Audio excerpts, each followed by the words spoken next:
Hill sprints, okay. I know that for some people, running is the worst possible thing I could recommend, and for other people, they're just going to be the first thing that they want to do. The truth of the matter is that a nice blend of running is going to really accelerate fat loss. As long as I'm not detracting from my strength gain and my muscle gain, everything's going to be awesome, and we're going to create the best result possible. So I'm going to show you what a hill sprint looks like on a treadmill, and then I'm going to shoot one outside for you. But basically what you want to do here is get this going, and through trial and error, you're going to have to pick 2 inclines. So my incline right here, I'm going to start with a level 7. Now, the problem with using a treadmill for the hill sprints is the time that it takes to change inclines, okay? So right here, I'm at a level 7. Now I'm going to pick up my speed, and I'm going to go to about a 50% effort here. 50% meaning what's called rate of perceived exertion. So I want it to feel like it's, you know, like a 50% effort, okay? Now I'm going to pick the incline height that I'm going to use for my working set. So in my case, I'm going to go up to a level 11. I hit adjust, the incline is raising, the treadmill is raising up. As soon as it gets to that level and I feel it stop, now I'm at level, now I'm going to pick up my speed as much as possible to hit my percentage goal for that particular sprint. So I'm going to do 4 warm-up sprints. One is going to be a 50% effort. One is going to be a 60%, then 70, and then 80. So I do 4 warm-up sprints total.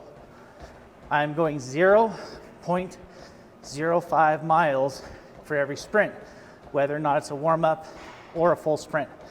Boom, I hit my target. Now I'm going to decrease my speed immediately. I'm going to slow down. And now this is going to be my recovery time. I bring my incline back down to my starting one, which I said was level 7 for me. And my speed's a level 2. This allows me to catch my breath. You'll have to play with your incline first and foremost. The challenge here is that if my desired sprint incline is that 11, which I'm using, I can't have my recovery at like a 1 or a 2 because it takes way too long to go up and down. Okay, so this is an approximation of using a real hill. It's not perfect, but it's pretty good. So I'm going to set my distance here so I can get ready for my next sprint. Again, I'm going to model a level 9 intensity, so 90% effort. So this will be a full sprint. After I've done my 4 sprints, I can rest for a minute or 2. Now I'm going to move into the prescribed number of sprints for that day. I'm at my level 11 incline. Here we go. Now I know from past that my speed for my 90% effort is going to be about a 9.0. I'm watching my distance. Oh, overshot it. I'm going to do level 8.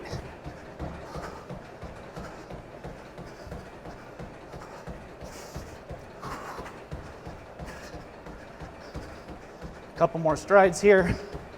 Boom, I hit my mark. I drop my speed.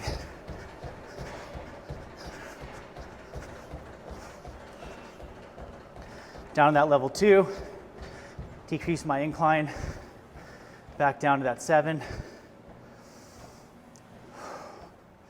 Now I'm recovering. If I'm using my heart rate monitor, I would put my sprint peak to probably about 150 to 160, depending on my recovery. We can talk more about customizing that for you personally.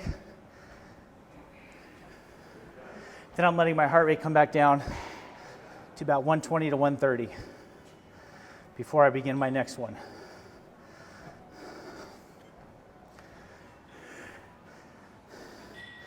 This whole routine in the beginning is going to take you 10 to 15 minutes.